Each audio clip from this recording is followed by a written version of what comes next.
Deuteronômio capítulo 5, versículo 6 em diante. Diz assim a palavra do Senhor: Eu sou o Senhor teu Deus, que te tirei da terra do Egito, da casa da servidão. Não terás outros deuses diante de mim. Não farás para ti imagem de escultura, nem semelhança alguma do que há em cima no céu, nem embaixo na terra, nem nas águas debaixo da terra.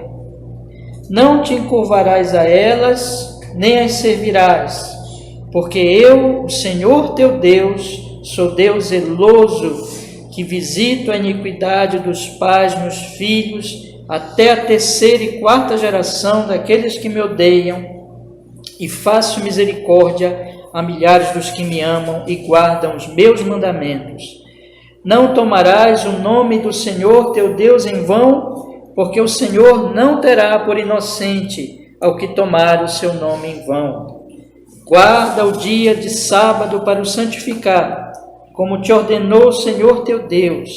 6 dias trabalharás e farás todo o teu trabalho, mas o 7º dia é o sábado do Senhor teu Deus. Não farás nenhum trabalho nele, nem tu, nem teu filho, nem tua filha, nem o teu servo, nem a tua serva, nem o teu boi, nem o teu jumento, nem animal algum teu, nem o estrangeiro que está dentro das tuas portas, para que o teu servo e a tua serva descansem como tu.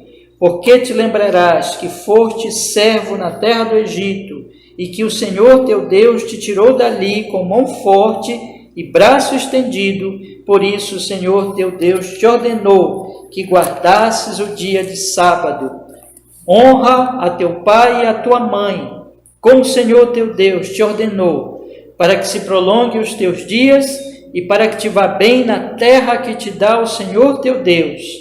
Não matarás, não adulterarás, não furtarás, não dirás falso testemunho contra o teu próximo, não cobiçarás a mulher do teu próximo e não desejarás a casa do teu próximo, nem o seu campo, nem o seu servo, nem a sua serva, nem o seu boi, nem o seu jumento, nem coisa alguma do teu próximo. Amém.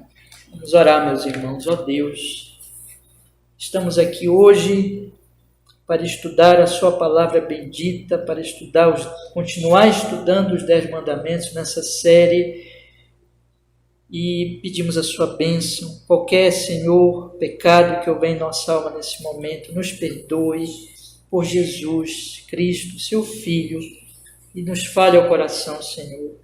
Que o Espírito Santo nos conduza, ó Deus, em nome de Jesus, em todo esse estudo, nas leituras que vamos fazer, e que seja, Senhor, assim, a sua palavra, a sua sabedoria, que possamos falar aqui, meditar nesta manhã, em nome de Jesus, e sermos grandemente edificados, e o seu nome ser glorificado.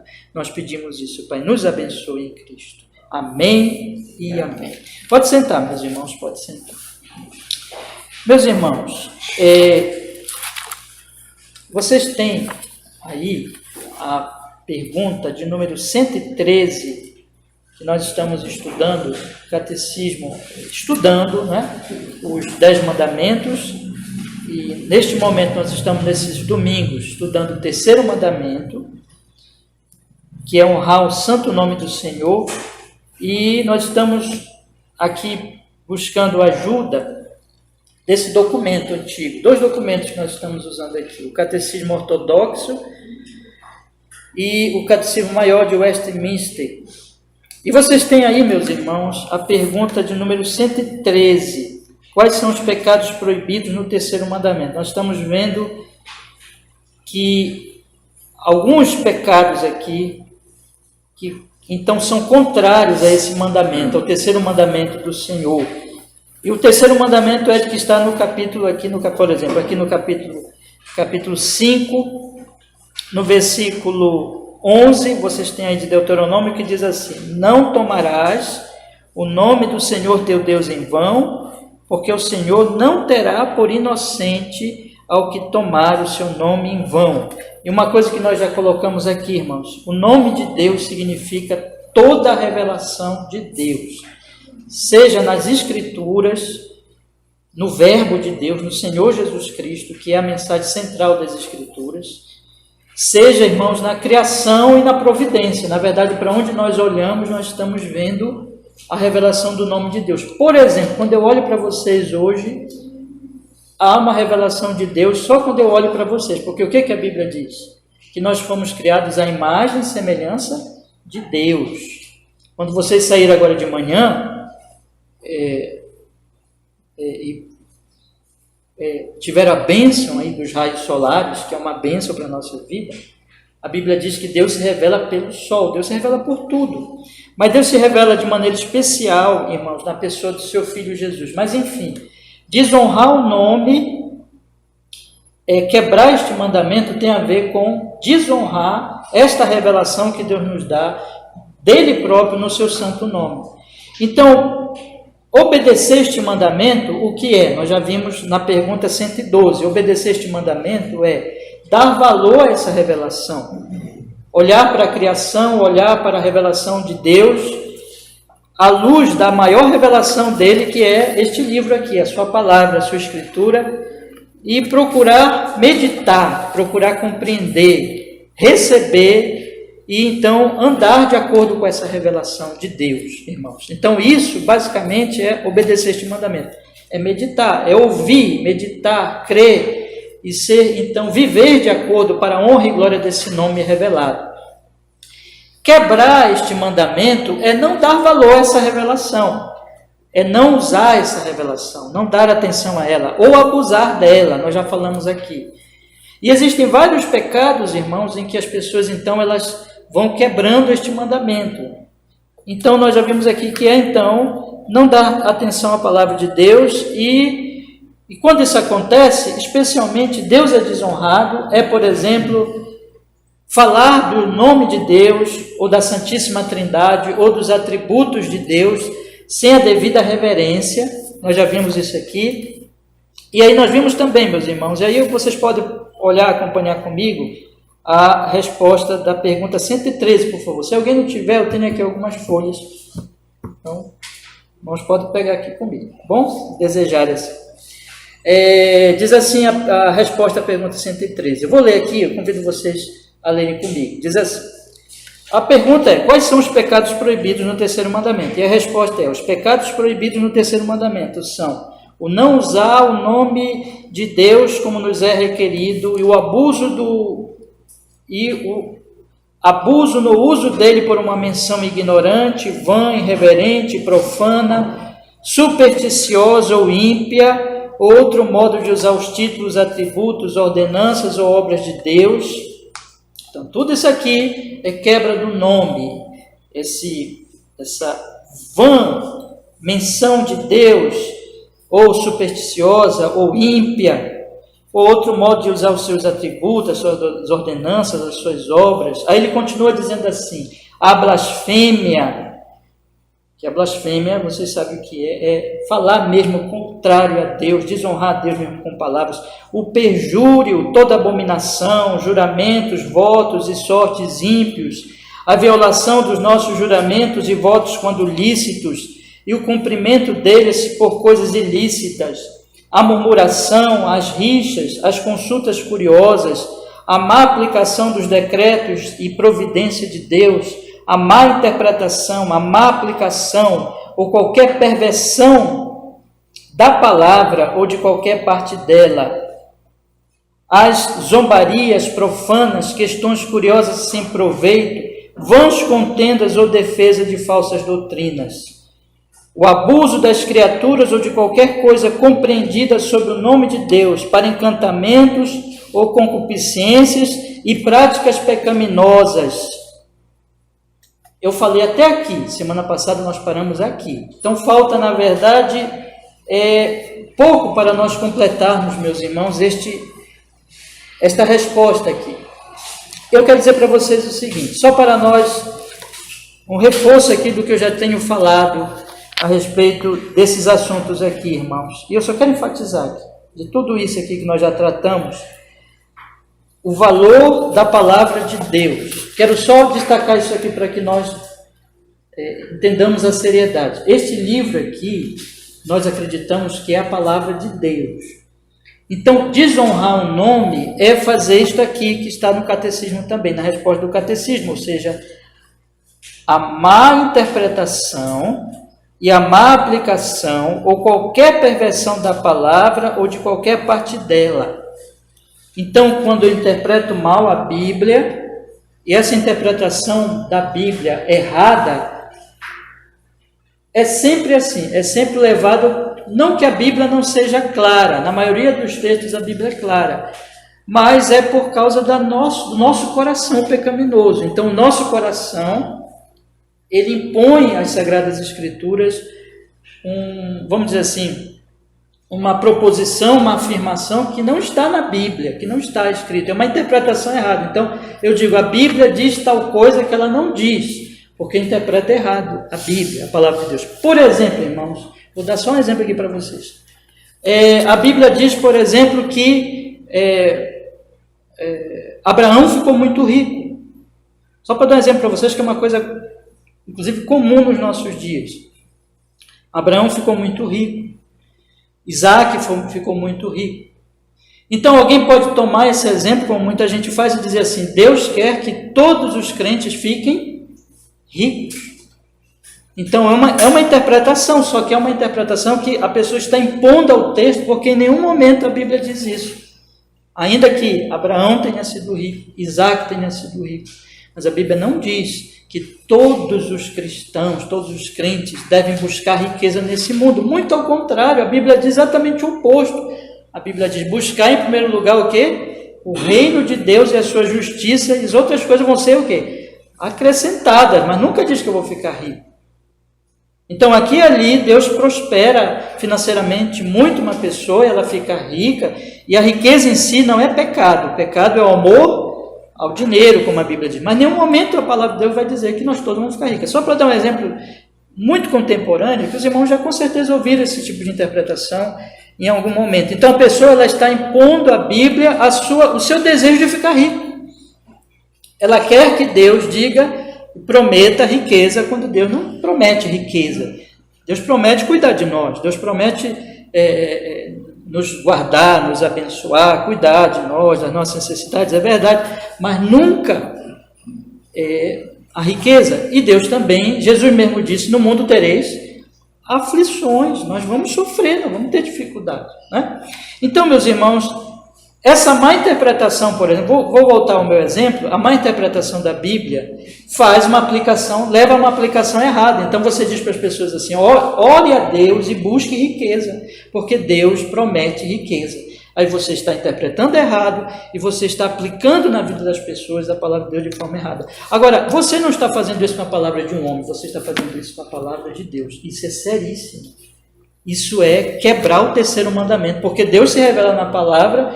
Então, quando eu interpreto mal a revelação do nome dele na palavra e aplico mal essa revelação, eu estou desonrando o santo nome de Deus. Então, isso é muito sério. E nós cristãos não devemos fazer isso, devemos correr desse tipo de pecado que é grave.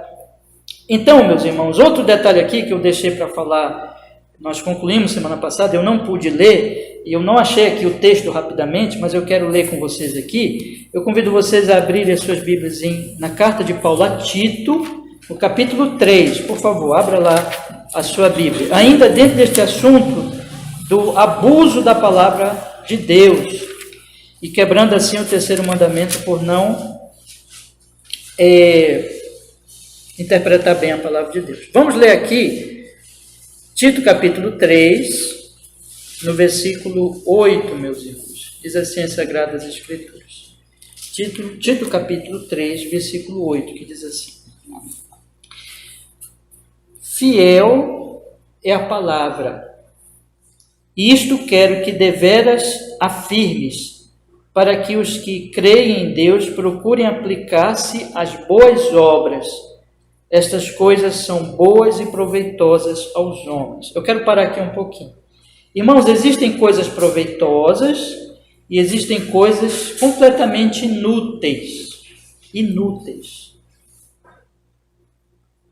E aqui, este ponto que eu quero chamar a atenção de vocês, que também é um abuso a respeito da palavra de Deus. Quando é que a palavra de Deus ela é usada de maneira errada? Também quando eu uso a Bíblia de maneira não proveitosa, mas para tolices. Isso é possível e isso acontece. Veja que o apóstolo Paulo, ele está dizendo aqui que nós devemos, irmãos, e aqui ele está falando com um pastor, com Tito, que Tito deveria ensinar então essas coisas à igreja, que nós devemos nos aplicar às boas obras. Estas coisas são boas e proveitosas aos homens. Ou seja, quando nós fazemos boas obras, eu já tive a oportunidade aqui de estudar com vocês outras vezes, o que são boas obras? É tudo que Deus manda nós fazermos, porque tudo que Deus manda é bom. Então, boas obras não é o que eu penso que é bom, mas é aquilo que está na palavra de Deus, nos mandamentos de Deus. Por exemplo, os 10 mandamentos é o resumo das boas obras, é aquilo que Deus manda eu fazer. Então, se são boas obras, quando eu faço essas coisas são proveitosas para os homens. São proveitosas, são boas, são úteis. Por exemplo, nós passamos uma pandemia, né? Graças a Deus, parece que já acabou de vez, assim esperamos, né? Durante a pandemia, muitas pessoas morreram, e nós tivemos, irmãos, que exercer boas obras em relação à pandemia, ou seja, cuidar dos enfermos e proteger uns aos outros da doença. Isso é proveitoso? É proveitoso, por quê? Porque salvou as vidas das pessoas. Então, quando nós chegarmos lá no mandamento não matarás, veja o mandamento não matarás. O mandamento não matarás inclui não somente que eu não devo pegar uma arma, dar um tiro numa pessoa, provocar ali, usar algum instrumento para prejudicar a vida de uma pessoa, mas também o não matarás inclui, por exemplo, quando eu estou dirigindo um carro, de eu dirigir com cuidado. Inclui, na pandemia, de eu tomar conta da minha vida e da vida do meu próximo em relação à doença. Então, não matarás, ele é o quê? Basicamente aqui, por todos os meios, eu devo preservar a minha vida e a vida do meu próximo.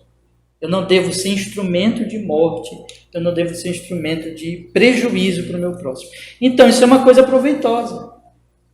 É proveitoso nós meditarmos nisso, nós pensarmos nisso, e nós aprendemos a viver de acordo com este mandamento. Eu dei aqui alguns exemplos que o mandamento se aplica, mas ele é proveitoso para muitos assuntos, né?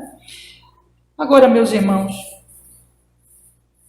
o Paulo vai dizer no versículo 9 que existe um uso não proveitoso da palavra. Olhe comigo o que ele diz no versículo 9. Eu vou ler o 8 e o 9 junto, para nós pegarmos o contraste que ele faz, tá? Ele faz o contraste entre coisas úteis e coisas inúteis. No versículo 8, ele diz assim: fiel é a palavra, isto quero que deveras afirmes, para que os que creem em Deus procurem aplicar-se às boas obras. Estas coisas são boas e proveitosas aos homens. Aí ele diz em seguida: mas não entrem em questões loucas, genealogias e contendas, e nos debates acerca da lei, porque são coisas inúteis e vãs.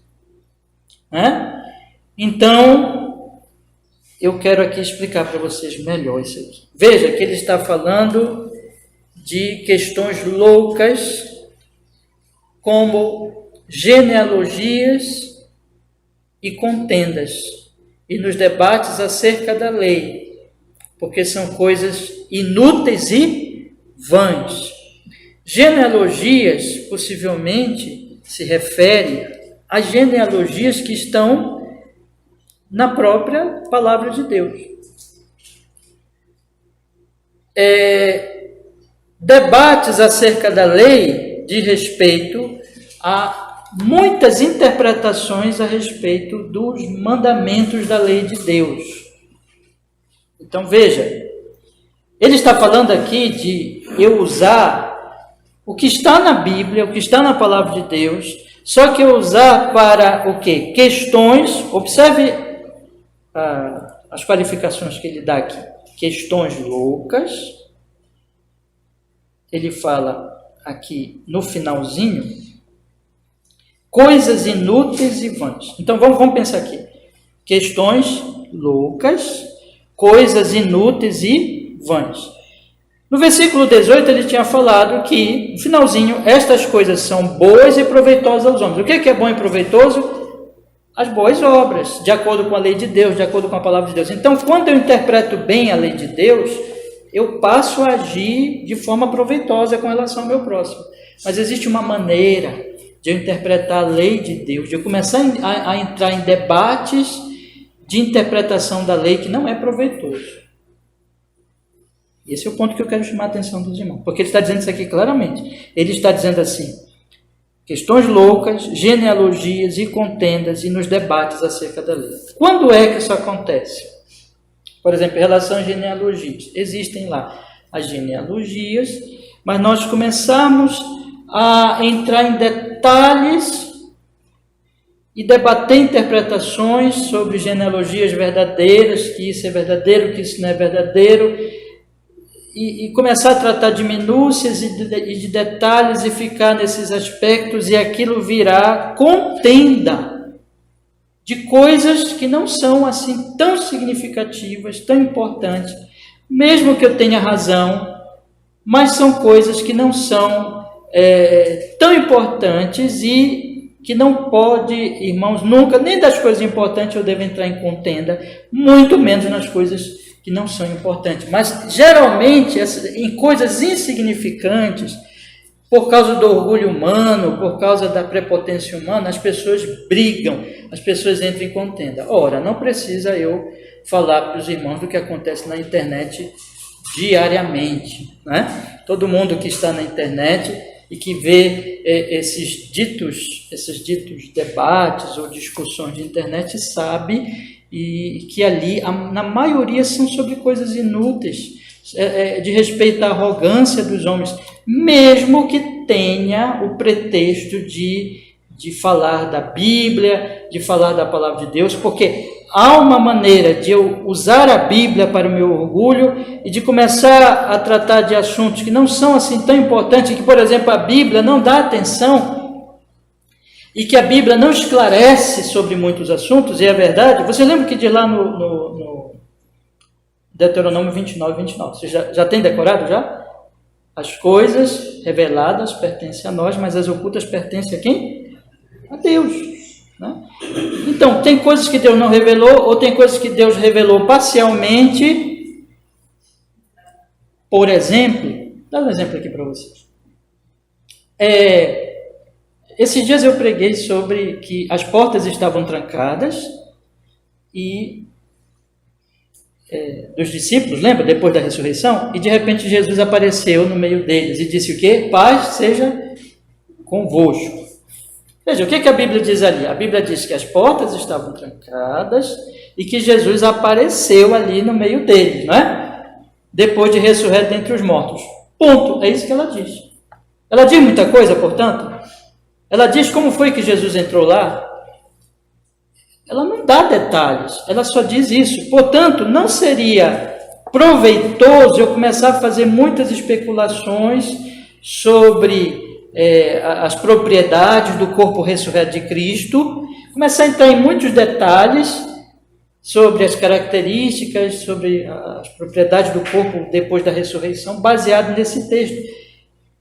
Eu não devo fazer isso, eu devo ter cautela, eu devo ficar com base naquilo que a Bíblia diz com clareza, irmãos, e não usar a palavra de Deus para avançar demais e cair nas minhas vãs especulações, ideias, opiniões, e daqui a pouco aquilo vira um debate, e daqui a pouco outra pessoa tem uma outra ideia, aí vão brigar por causa daquilo. Isso é o que, irmãos?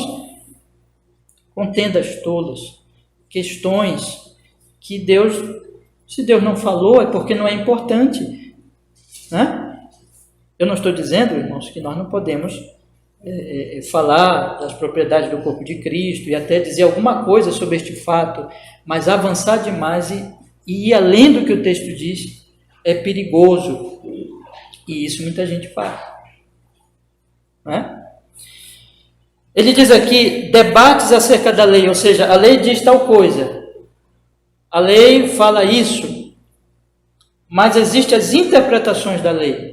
E nessas interpretações, aí vem o quê? Os debates, porque são muitas opiniões.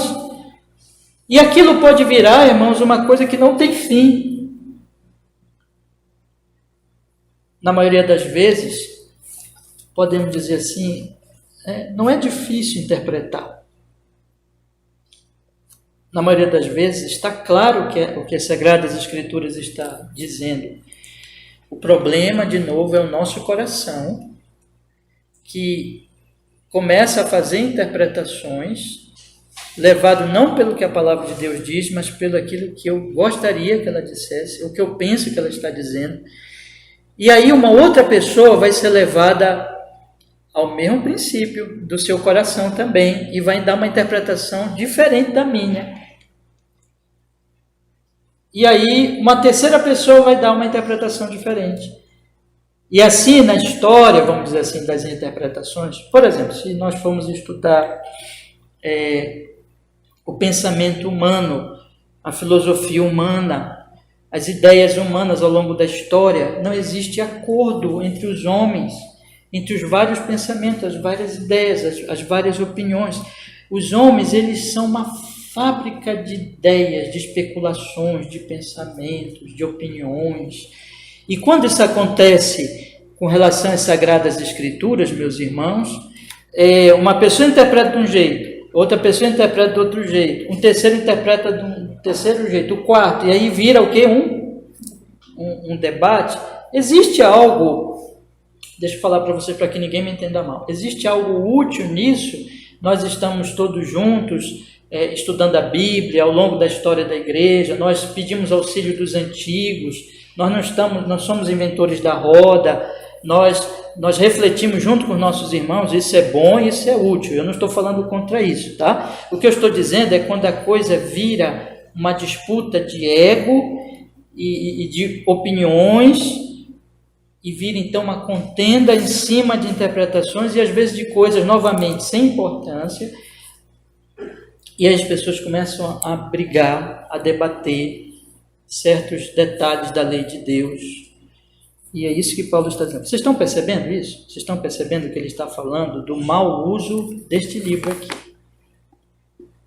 Então, irmãos, deixa eu falar para vocês aqui então. O que isso significa? E é isso que o Catecismo Maior está querendo apontar para nós não fazermos. Eu desonro o nome de Deus quando eu entro nessas contendas desnecessárias e inúteis, contendas levadas pelo ego humano, pelo orgulho humano, pelo simples desejo de debater e de impor minhas opiniões, de vencer o debate. E usando a Bíblia para isso, usando a palavra de Deus para isso, em situações que vão gerar raiva no oponente, porque eu vou tentar humilhar o oponente, ou eu me enraiveço, né? E vergonha para os que não creem na Bíblia, vergonha ao nome santo de Deus diante dos que não creem na Bíblia, porque eles vão olhar tudo isso e vão dizer assim, essas pessoas se odeiam. Essas pessoas todas dizem que são seguidores de Cristo, todas dizem que creem na Bíblia, todas dizem que creem na palavra de Deus, chamam a Bíblia de palavra de Deus, mas vejam como elas se odeiam. Vejam a maneira como elas se tratam.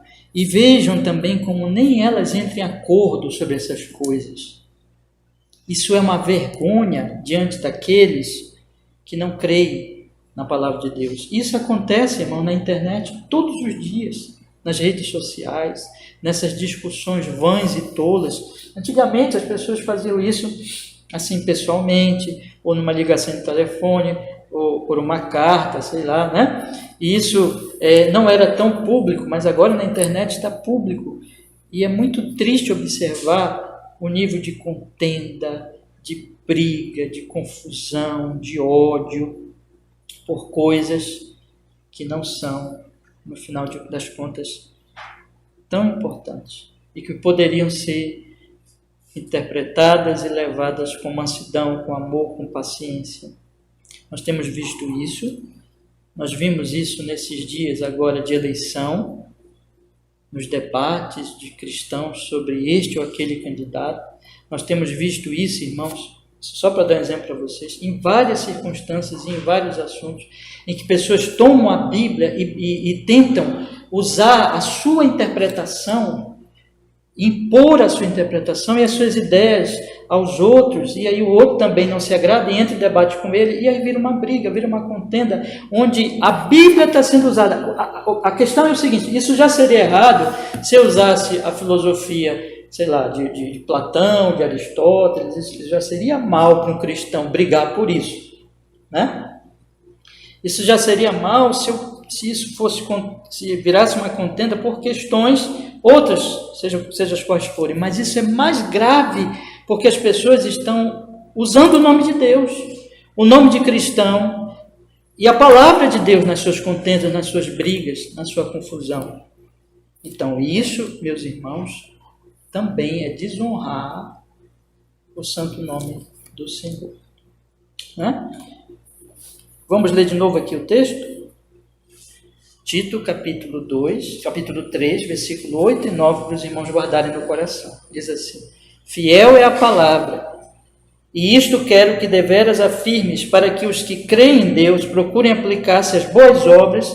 Estas coisas são boas e proveitosas aos homens, mas não entres, isso aqui é uma ordem, uma exortação, uma ordem apostólica a Tito como pastor: não entres em questões loucas, genealogias, contendas nos debates acerca da lei, porque são coisas inúteis e vãs. Olha o que ele diz no versículo 10: ao homem herege, depois de uma e outra demonstração, evita-o. Quanto ao herege, você deve admoestar 1, 2 vezes. Ele não quer lhe ouvir, evita-o. Não briga, não entra em contenda. Isso não ajuda em nada, irmãos, e é pecado e é desonra ao nome de Deus. Entende? Então, não brigue, não contenda por causa dessas questões. Não publique coisas na internet que você sabe que já são de contendas e que vão gerar mais contenda. Não se ponha nisso. Se vocês querem publicar coisas na internet, meus irmãos, deixa eu lhes dar um conselho. Publique o que é proveitoso. Medite 4, 5 vezes antes de publicar e publique o que é proveitoso, o que é edificante. Ou então, cale-se. Porque é uma tentação contínua. Eu estou dizendo que nós vivemos em tempos muito difíceis, e se for para contender, se for para brigar, se for para debater e usar ainda a lei de Deus para isso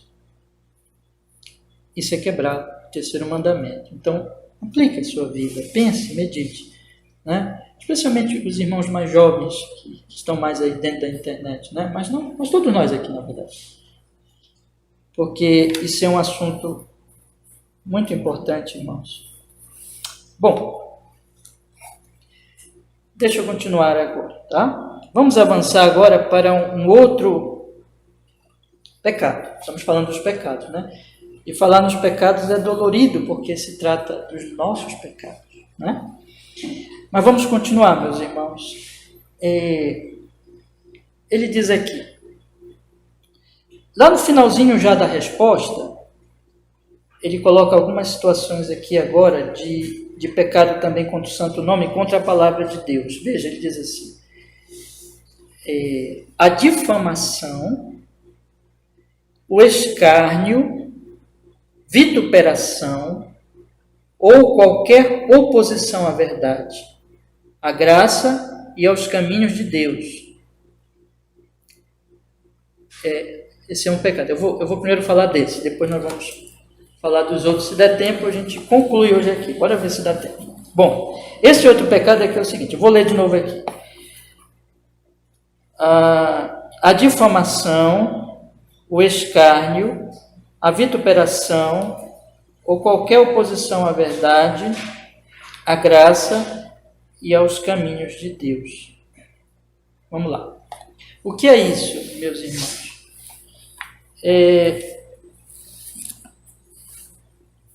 Eu vou dar um exemplo aqui para vocês em Atos capítulo 2, para que vocês possam entender, né? Atos capítulo 2 não, capítulo 4, irmãos. Atos capítulo 4.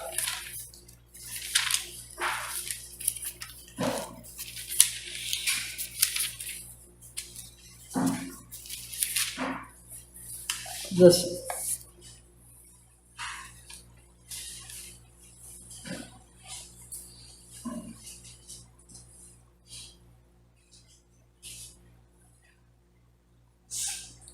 Vamos ler, meus irmãos, Atos capítulo 4, versículo 15 em diante, que diz assim. Perdão, versículo 14 em diante, diz assim. E vendo estar com eles o homem que fora curado, nada tinham que dizer em contrário. Todavia, mandando-os sair fora do conselho, conferenciaram entre si, dizendo: que havemos de fazer a estes homens? Porque a todos os que habitam em Jerusalém é manifesto que por eles foi feito um sinal notório e não podemos negar. Mas, para que não se divulgue mais entre o povo, ameacemo-los rigorosamente para que não fale mais esse nome a homem algum. Chamando-os, disseram-lhes que absolutamente não falassem nem ensinassem no nome de Jesus. Respondendo, porém, Pedro e João lhes disseram: julgai vós se é justo diante de Deus ouvir-vos ante a vós do que a Deus, porque não podemos deixar de falar do que temos visto e ouvido. Mas eles ainda os ameaçaram mais, e não achando motivo para os castigar, deixaram-nos ir por causa do povo, porque todos glorificavam a Deus pelo que aconteceu. Vamos entender aqui, meus irmãos, e aqui eu vou explicar este pecado. O Catecismo Maior, eu vou ler de novo o Catecismo Maior diz assim, olha: a difamação, o escárnio, a vituperação ou qualquer oposição à verdade, à graça e aos caminhos de Deus, tá? Irmãos, nós cristãos, nós estamos aqui neste mundo para... Basicamente, é por isso que nós ainda não morremos. É por isso que Jesus ainda não voltou. Vocês já pararam para pensar isso? Por que o Senhor, eu creio em Jesus, por que Jesus ainda não me levou para o céu? Por que Jesus ainda não voltou? Porque, irmãos, em linhas gerais, nós temos... como igreja do Senhor, uma missão a cumprir. Jesus vai voltar no dia certo, no momento certo. E quando ele voltar, a igreja não vai mais cumprir essa missão. Mas enquanto ele não volta, é dado a ordem à igreja o quê? Ide por todo o mundo, pregar o evangelho a cada criatura. Quem crê e for batizado será salvo. Quem não crê será condenado. O apóstolo ele diz assim: a igreja ela é coluna e baluarte da verdade. O Senhor Jesus Cristo disse também assim: vós sois o sal da terra, vós sois a luz do mundo. E aí ele disse então que nós devemos exatamente ser isso, ser sal e ser luz. E ele diz para que os homens vejam as vossas boas obras e glorifiquem o vosso Pai que está nos céus. Nós somos como uma cidade edificada sobre um monte. Então todo mundo que passa ali na estrada vê aquela cidade. Ela é uma cidade que não pode ser escondida. Então a igreja é isso, a igreja é um farol, a igreja é um luzeiro, a igreja ela é a proclamadora do evangelho, ela é a proclamadora do nome de Jesus. E quando ela prega o nome de Jesus, ela está pregando o evangelho, porque Jesus é o Redentor, e ele é o Verbo, ele é o revelador de Deus. É nele que os homens conhecem o Pai, é nele que os homens conhecem o amor de Deus. Deus amou o mundo de tal maneira que deu o seu Filho. Então a igreja ela tem que anunciar o nome de Deus, a revelação de Deus. Quando ela faz isso, ela está anunciando, na verdade, o nome de Jesus, entende? Ela está proclamando a Cristo. Agora, o diabo, o maligno, ele, evidentemente, ele vai se opor a esta igreja, a esta pregação. Ele é o dragão que vai perseguir a igreja, que vai se opor à igreja. E como é que o diabo faz isso? O diabo faz isso pelos seus instrumentos. Eu disse aqui para os irmãos que o diabo ele tem duas artimanhas. Ou ele tenta prejudicar a igreja pela perseguição, ele pode mover autoridades para perseguir a igreja, ou a população, uma população, por exemplo, de uma cidade pode se voltar contra a igreja, né? Ou de um país que for.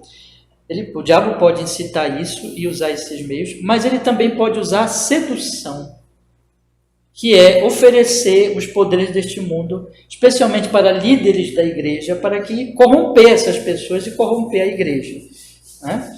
E eu tenho para mim que essa é a artimanha mais perigosa, porque ela é muito sutil, às vezes os crentes não percebem o que está acontecendo, né? Mas não é o meu assunto hoje. Meu ponto é o seguinte: essas artimanhas do maligno, elas vão acontecer então de que maneira? Vai ser uma oposição, seja na sedução, mas especialmente na perseguição, esse é o ponto aqui, vai ser uma oposição ao nome de Jesus, ao nome de Jesus. Não falem neste nome. Não é isso que os líderes judaicos dizem para os apóstolos? Vocês estão entendendo? Eles sequer citam a Cristo. Eles dizem aqui no versículo 16. Leiam comigo, por favor. Que havemos de fazer estes homens? Porque todos os que habitam em Jerusalém manifestam que por eles foi feito o sinal notório, não podemos negar.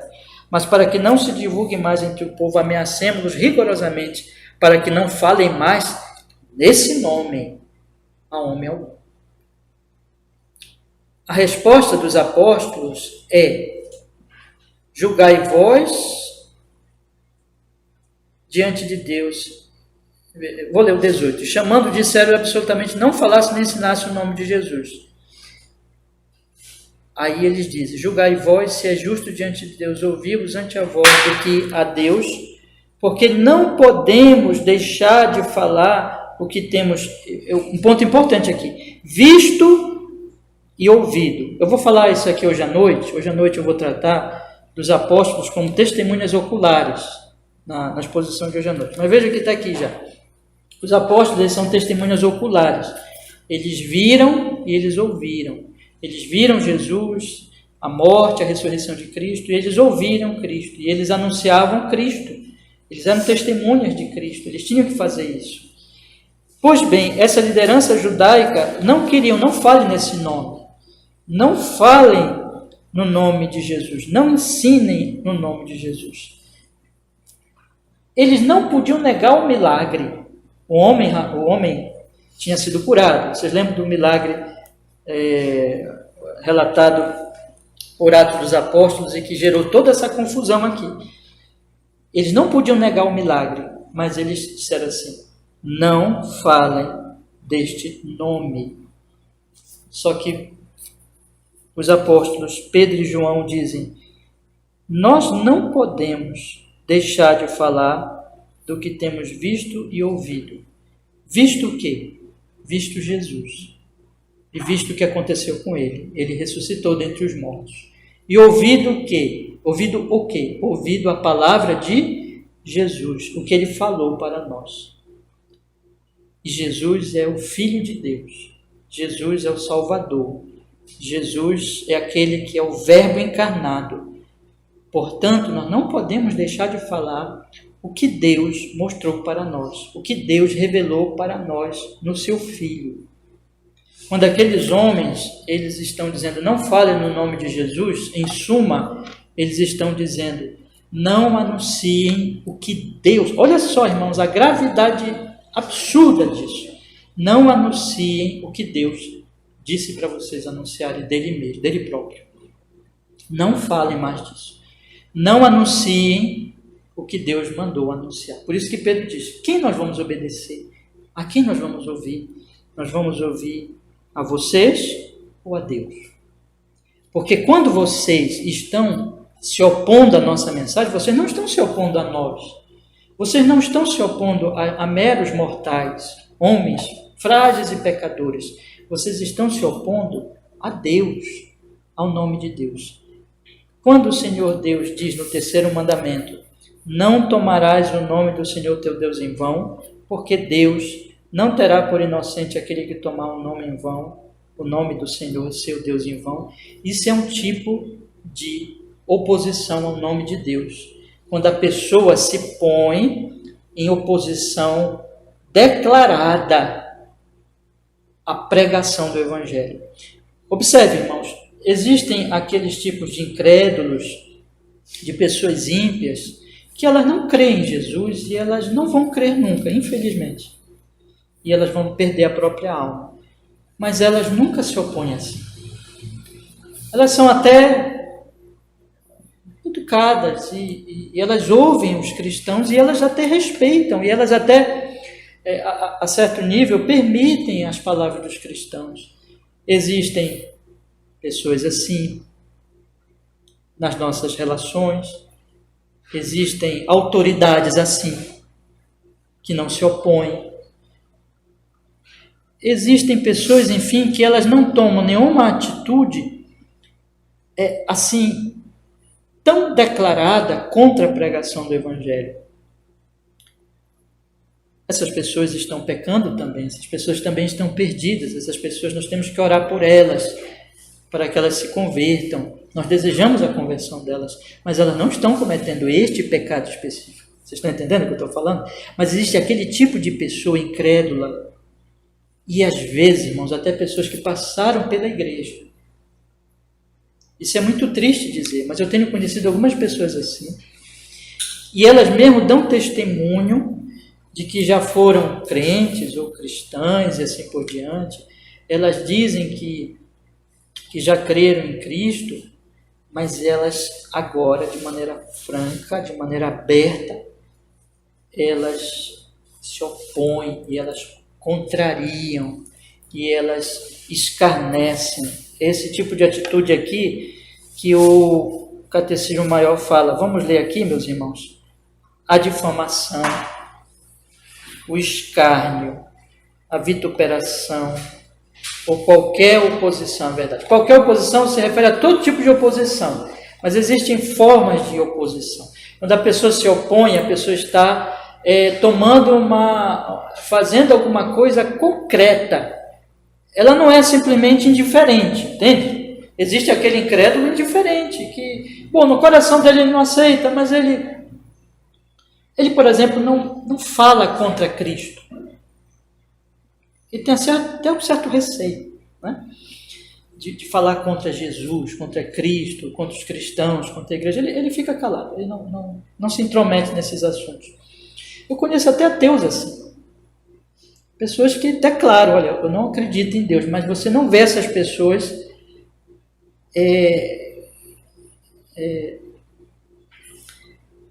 se oporem a Cristo. O que eu quero dizer com isso? Me entenda. Elas assumem um ateísmo, mas elas se calam sobre certas... Se você anuncia o Evangelho para elas, elas não vão escarnecer.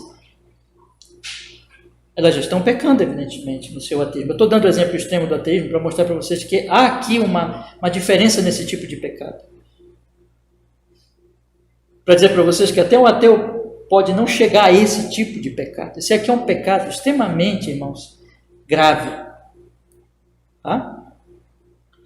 Então, uma pessoa pode até dizer assim: olha, eu sou ateu, mas ele não escarnece da igreja, não escarnece de Cristo. Não faz uma campanha contra a fé, por exemplo. É algo mais dele, pessoal. Ele está pecando terrivelmente e ele vai responder por esse ateísmo, evidentemente. Mas isso aqui é um novo nível de pecado, é um nível mais grave, é uma afronta maior, é uma oposição declarada, entende? Então, aí vai se manifestar nesse nível. Difamação, por exemplo, pessoas que vão pegar a Bíblia e vão tentar achar erros na Bíblia, vão zombar dos milagres, vão zombar da ressurreição de Cristo, vão vão difamar, vão tentar achar pontos que elas acham que a Bíblia defende coisas malignas e vão como que pensar certos textos das Escrituras, tirar do contexto e dizer assim, olha o que a Bíblia defende aqui, olha o que ela defende acolá. Aqui e ali nós vamos ver esse tipo de situação, meus irmãos. De pessoas que vão se opor, assim, de maneira muito afrontosa às Sagradas Escrituras, ao nome de Deus, ao nome de Cristo. Vão escarnecer, vão difamar, vão dizer que a Bíblia ensina coisas imorais, vão escarnecer dos milagres, vão difamar, assim, as Sagradas Escrituras, vão zombar do nome de Cristo, vão fazer campanha e oposição aberta contra Cristo e contra o Evangelho e contra a Igreja de Deus. Isso é um pecado muito sério, e isso às vezes é feito por pessoas que passaram pela igreja e que às vezes tiveram até uma decepção na igreja, entende? Elas se decepcionaram em algum aspecto e existe até alguma razão da decepção dela, mas a decepção dela não foi com Deus, foi com quem? Com os homens. Ai desses homens que levaram essas pessoas a esse tipo de decepção. Isso é grave, gravíssimo. Mas isso não isenta esse tipo de pessoa. Isso não lhes tira a culpa de que agora elas atribuem a Deus e atribuem a Cristo e atribuem ao Evangelho algo que é humano, que é pecaminoso, e a partir de então elas afrontam o Evangelho. Nem todos que fazem isso passaram pela igreja. Estou colocando uma situação que não é incomum, meus irmãos, e que nós encontramos na vida, esse tipo de pessoa. Existem aquelas pessoas que afrontam, que nunca foram cristãs mesmo e tudo, mas enfim, esse é um tipo de pecado a um nível mais grave, vamos dizer assim, pior, em que se faz uma oposição intelectual, ou às vezes pelas forças também do poder que se tem, a proclamação ao anúncio do nome de Jesus. Vocês talvez digam assim, pastor, isso não é para nós não vamos fazer isso. Mas isso se aplica a nós, meus irmãos. Em que sentido? No sentido de que nós nunca devemos, deixa eu colocar as coisas assim para vocês. A apostasia, esse tipo de pessoa já apostatou da fé, né? Por exemplo, esse exemplo que eu coloquei aqui. Uma das prevenções para a apostasia são os alertas. Então, deixa eu fazer um alerta para vocês. Eu vou colocar da seguinte maneira. Tome cuidado para nunca atribuir a Deus e a Cristo e a Bíblia e ao Evangelho o que pertence aos homens. Tome cuidado para nunca atribuir ao Santo Deus o que pertence à pecaminosidade dos homens. E que homens estes, que muitas vezes usam o nome de Deus hipocritamente, eles vão responder. Mas nunca deixe de olhar para Cristo. Nunca deixe de contemplar a beleza, a santidade, a verdade que há em Cristo Jesus. Nunca deixe que isso se obscureça pelas imperfeições que você observa em crentes professos. Inclusive, essa é uma tentação que vem desse tipo de pessoa para os que estão na igreja, sabe? Esse tipo de pessoa que se opõe ao evangelho muitas vezes quer convencer os que estão dentro da igreja, mostrando os erros e as imperfeições dos que professam o cristianismo, para inclusive trazer as pessoas para o seu tipo de apostasia. Mas eu quero deixar esse alerta aos meus irmãos. Vocês vão encontrar imperfeições na igreja e vocês vão encontrar acusações contra a igreja de pessoas que estão fora da igreja. E algumas dessas acusações procedem, vergonhosamente procedem. Porém, isso não tem nada a ver com o Evangelho, com o nome de Deus, com o Espírito Santo, com o que este livro ensina. Eu não posso usar a hipocrisia dos outros para me opor à verdade de Deus. É aquilo que Paulo vai falar, por exemplo, num contexto um pouco diferente. Seja todo homem mentiroso e Deus verdadeiro. Sempre assim, irmãos. Os homens são mentirosos, muitas vezes hipócritas, mas Deus sempre é o quê? Verdadeiro. Então eu quero lhe deixar este alerta. E quero encerrar dizendo o seguinte: como nós devemos tratar essas pessoas que fazem esta oposição tão flagrante, tão aberta? Bom, nós temos aqui a recomendação apostólica, o exemplo apostólico. O que Pedro e João fizeram diante dessa oposição? Vamos ver? Eles disseram no versículo 19: respondendo, porém, Pedro e João lhes disseram: julgai vós se é justo diante de Deus ouvir-vos ante a vós do que a Deus, porque não podemos deixar de falar o que temos visto e ouvido. E é isso. A grande questão é o seguinte: o primeiro ponto é que o cristianismo não é uma mera ideologia, não é uma mera opinião humana. O cristianismo é algo que eu experimento. Se os irmãos guardarem isso de tudo que eu falei nessa manhã, se vocês guardarem isso, meus irmãos, eu vou ficar muito feliz. Pode até esquecer de tudo que eu falei, mas se vocês guardarem isso. Irmãos, cristianismo é amar uma pessoa, é conhecer uma pessoa, e essa pessoa é Jesus. Cristianismo não é uma ideia que eu acredito. Cristianismo não é simplesmente um pensamento, uma ideia intelectual. Cristianismo é: eu vi Jesus. Os apóstolos disseram assim: nós não podemos deixar de falar do que nós experimentamos. Entende? Nós experimentamos, nós vimos Jesus. Nós ouvimos Jesus. Então você não deve entrar em debate desnecessário com esse tipo de pessoa incrédula. Apenas diga para ela assim: eu sei quem é Jesus. E eu não posso deixar de falar dele. E eu vou continuar proclamando o Evangelho e a verdade dele, mesmo que eu tenha que morrer por isso. Porque eu não posso negar a verdade e a realidade que eu conheço. Então eu quero te convidar nessa manhã a você se aproximar de Cristo. Nós não podemos ver Jesus, irmãos, como eles viram. Nós não podemos ouvir a voz de Cristo, aquela voz do corpo dele, né? Nós não podemos, mas nós podemos ouvi-lo pela palavra e conhecê-lo pela fé, vê-lo pela fé.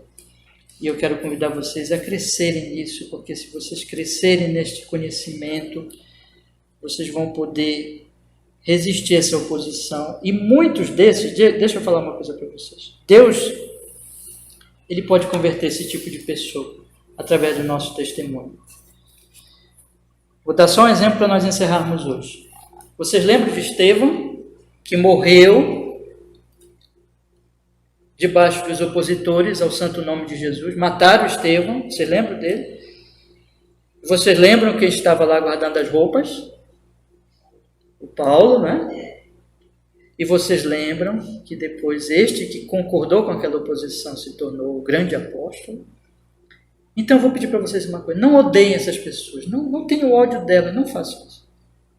Elas são dignas de nossa oração. Essas pessoas, elas estão em profundas trevas. Por isso que elas estão se opondo. E muitas delas poderão no futuro se converter. Portanto, irmãos, vamos continuar testemunhando com amor, com misericórdia e com oração. Vamos orar ao Senhor. Semana que vem, com a graça de Deus, eu quero falar a respeito desse último ponto. Acho que semana que vem nós concluímos aqui, que diz assim: